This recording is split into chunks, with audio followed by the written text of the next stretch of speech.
millions of women, millions of girls are moving from villages to cities, from one country to another country, seeking employment as domestic workers. And as more women and girls enter this kind of employment, we need to make sure that they're properly protected.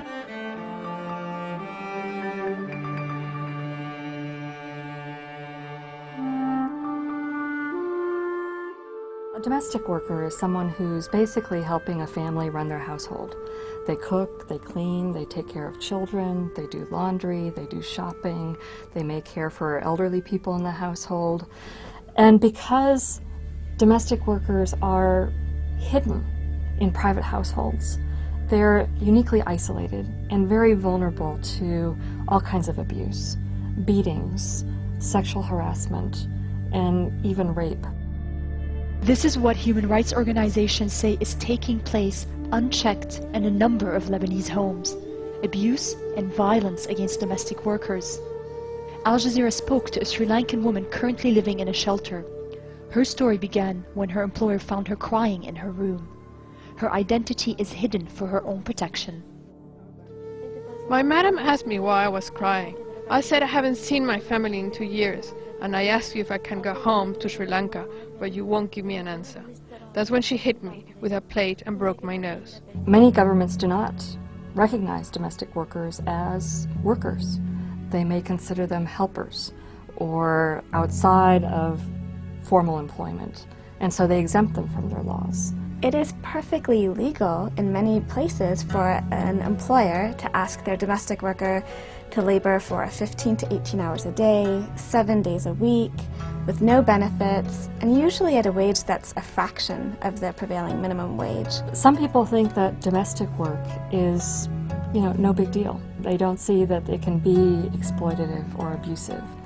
But think about performing those tasks hour after hour, from 6 o'clock in the morning until 10 o'clock at night, never having a break, never having even 5 or 10 minutes to yourself.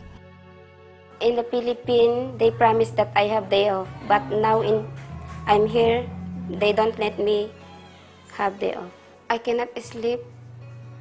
They don't let me have a rest. Yeah, have a food.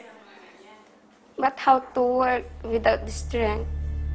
A lot of domestic workers begin working when they're very young. Girls will start when they're 11 or 12, or in some cases even at younger ages, at 7 or 8. Many of them are girls from very poor rural areas, and they see domestic work as an opportunity for a better life. But too often the reality is completely different.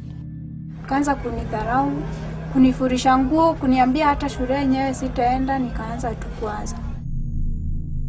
This is a woman named Kenny Binti Karda, and her employer had just subjected her to the most gruesome forms of abuse over a long period of time, where she was burned all over her body. She's going to have scars for the rest of her life. In some countries, there are deaths among domestic workers, either because they're trying to escape their employers or they commit suicide because they're so unhappy.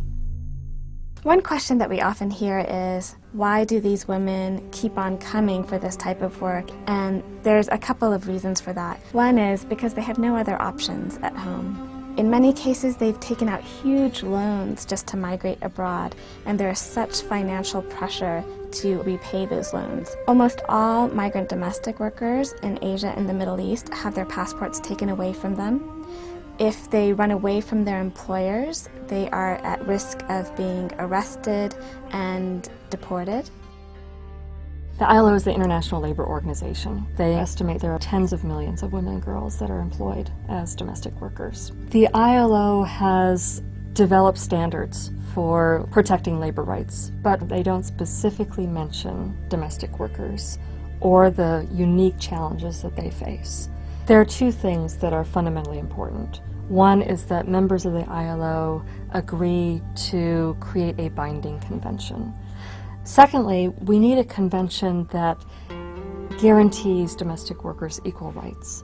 Countries that ratify a convention on domestic work would be legally required to change their national laws to be in accordance with what those international standards are.